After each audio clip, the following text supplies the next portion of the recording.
Dua, berbuat baik. Apa santri? Berbuat baik. Dua apa ini?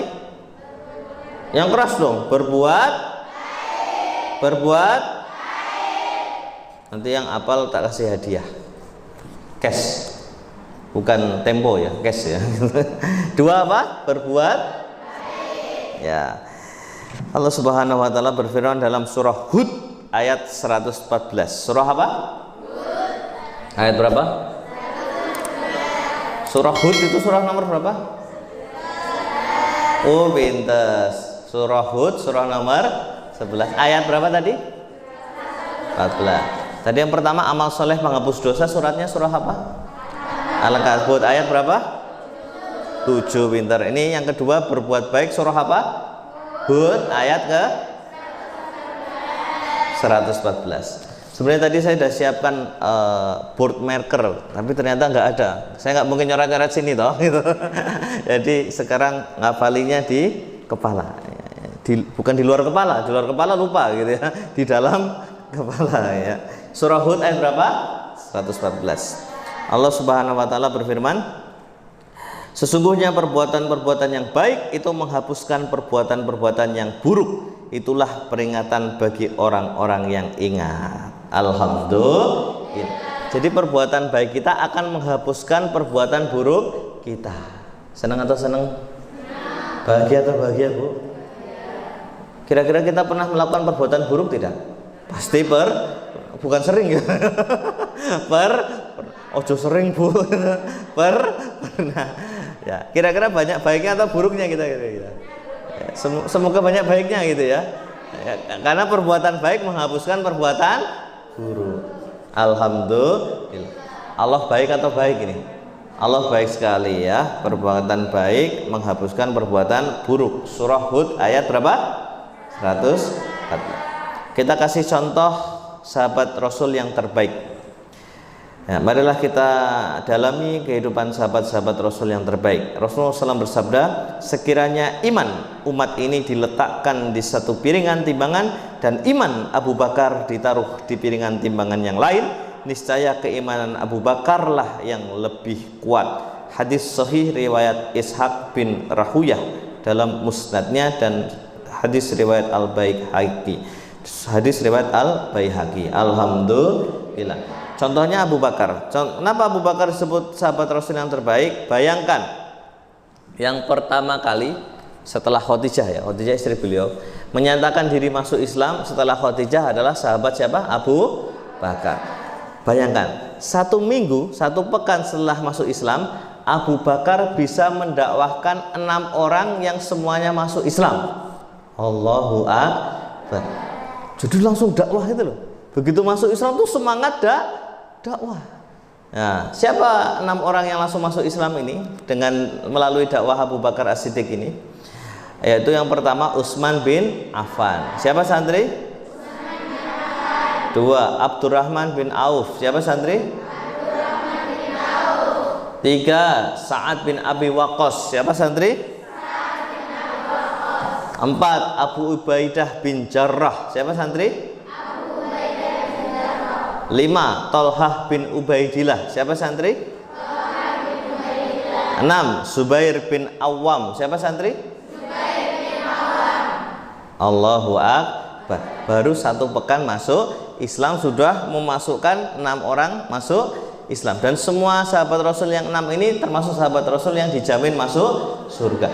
Betapa besar pahalanya Abu Bakar. Allahu Akbar. Ini Abu Bakar As-Siddiq luar biasa ya. Perbedaan antara Abu Bakar dan diri kita adalah ketika dia mengetahui kebenaran, maka dia akan mempertaruhkan hidupnya untuk itu. Jadi mempertaruhkan segala hidupnya untuk Allah. Qul inna sholati wa nusuki wa mahyaya wa mamati lillahi rabbil alamin. Artinya apa santri? Sesungguhnya salatku, ibadahku, hidupku dan matiku hanya untuk apa, Bu? Allah, Rabb semesta alam. Inilah prinsip hidup seorang muslim. Baik. Dalam Raudhah Al-Muhibbin, Ibnul Qayyim Al-Jauziyah menulis tentang Abu Bakar As-Siddiq ketika sudah diangkat menjadi khalifah. Jadi apa? Khalifah. Ya, setelah Rasulullah SAW wafat, ya, hampir setiap hari Abu Bakar selalu keluar setelah sholat subuh. Jadi setelah sholat subuh di masjid beliau keluar. Nah, kebiasaan ini tidak luput dari perhatian Umar bin Khattab. Nah, Umar bergumam, pergi kemana dia? Ini khalifah pergi kemana? Kok nggak ngasih tahu kita? Ya, Allahu Akbar. Tanya Umar dalam hati keheranan. Ternyata Khalifah Abu Bakar pergi ke sebuah kemah di salah satu kampung. Pergi kemana? Kemah di salah satu kampung. Pada suatu hari Umar membuntuti Abu Bakar. Umar penasaran nih, Khalifah kemana? Ya, kok nggak ngasih tahu kita? Padahal Khalifah tuh setara lebih tinggi dari presiden ya. Jadi luar biasa. Ya. Pergi ke kemah tersebut tanpa sepengetahuan sang Khalifah. Di dalam kemah itu ternyata Umar melihat wanita tua, buta dan miskin. Subhanallah. Wanita tua, buta dan miskin. Maka Umar bertanya pada wanita itu setelah Abu Bakar pulang, "Wahai hamba Allah, siapakah dirimu?" Tanya Umar pada wanita buta yang tua itu. Maka wanita itu menjelaskan, "Aku adalah wanita tua, menderita dan buta." Ya Allah ya Karim. Jadi kalau kita merasa susah, merasa sulit, ingat masih banyak orang yang jauh lebih sulit daripada kita. Betul atau betul? Maka terapi syukur, apa santri? Terapi syukur. Itu lihatlah ke bawahmu, jangan terlalu banyak lihat ke atas. Ini bukan kata saya, ini sabda Nabi kita, Nabi Muhammad sallallahu alaihi wasallam. Lihat bawahmu, jangan terlalu banyak lihat ke atas. Agar apa? Agar engkau merasakan nikmat syukur atas rezeki yang Allah karuniakan. Alhamdulillah. Lihat ke apa santri? Lihat ke, jangan terlalu banyak lihat ke Ini nun sewu, wanita buta, tua dan miskin. Alhamdulillah kita masih punya penglihatan, bisa melihat. Alhamdulillah. Alhamdulillah kita juga masih bisa makan setiap hari. Betul atau betul? Alhamdulillah kita punya tempat tinggal, bisa berteduh. Alhamdulillah. Ini bayangkan. Dan ini Masya Allah nih, kita dengarkan lagi kisahnya. Umar bertanya lagi, siapa orang yang selalu mengunjungimu? Maka wanita itu menjawab, aku tidak tahu. Bayangkan. Jadi Abu Bakar itu ketika datang ke rumah itu nggak ngaku kalau beliau adalah Abu Bakar. Ketika ditanya siapa, aku adalah hamba Allah. Dan beliau tidak ngaku kalau beliau adalah khalifah. Aku khalifah loh, gitu bukan? Ini dikunjungi oleh khalifah, tidak. Aku tidak tahu, kata wanita itu. Kenapa ia datang ke sini? Selidik Umar.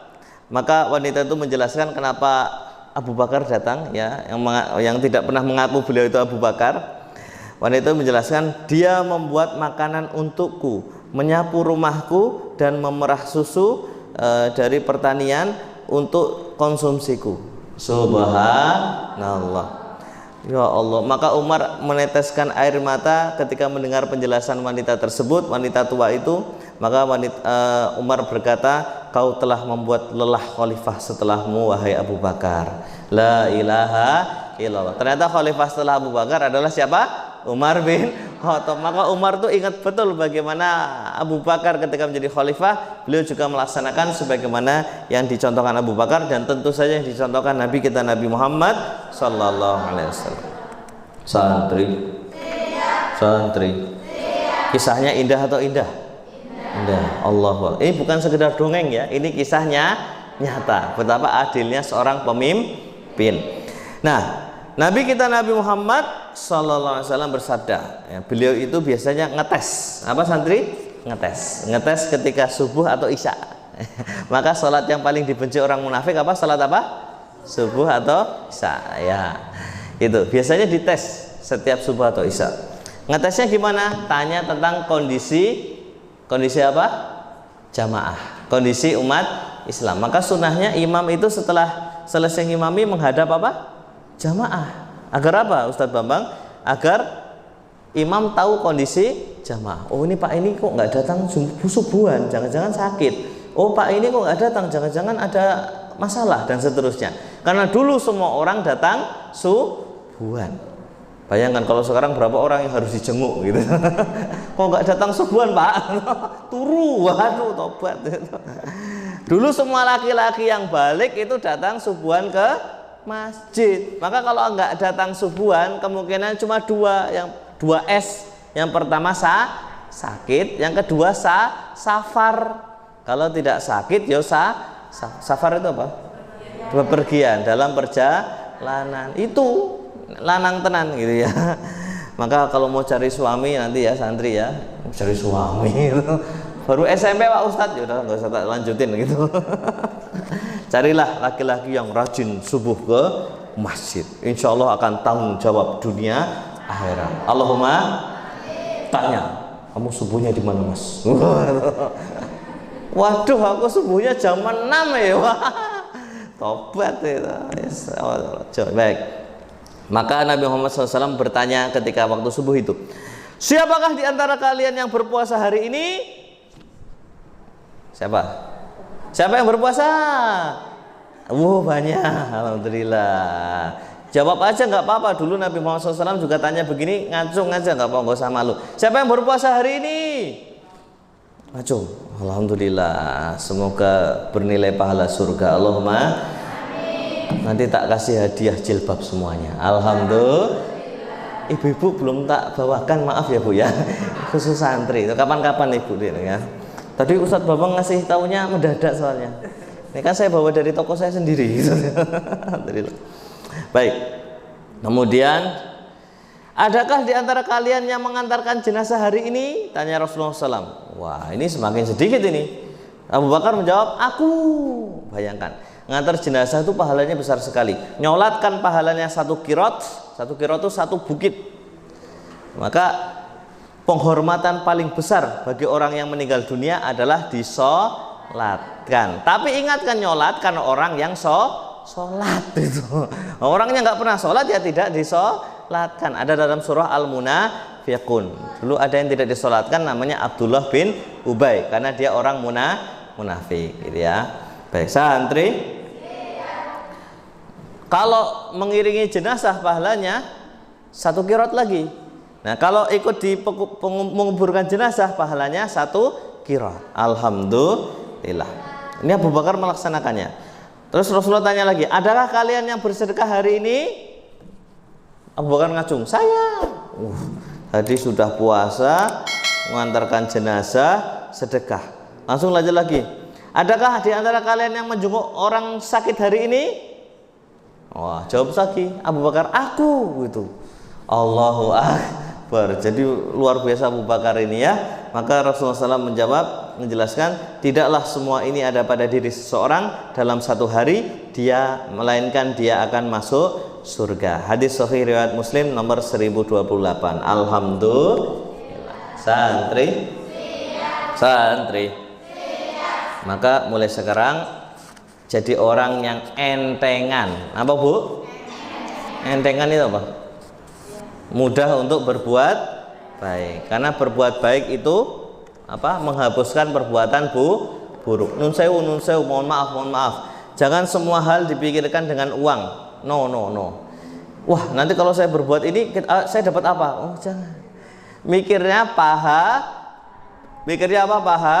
Pahala. Waman aradal akhirata wa sa'alaha sa'yaha wa huwa mu'min fa ulaika kana sa'yuhum mashkura. Surah Al-Isra ayat 19.